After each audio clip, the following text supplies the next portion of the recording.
वाहनः विवत्सुरविजयः कृष्णः सव्यसाची धनञ्जयः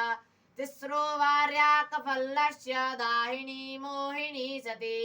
तासां स्मरणमात्रेण चोरो गच्छति निष्फलः अगस्तिर्माधवश्चैव मुचकुन्दो महाबलः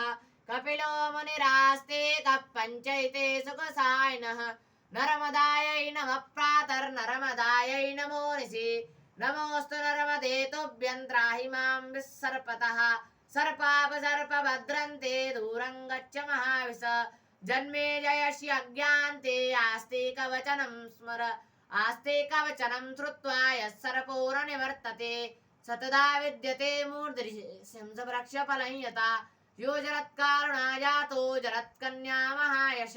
तस्य सर्पोऽपि भद्रन्ते दूरं गच्छ महाविश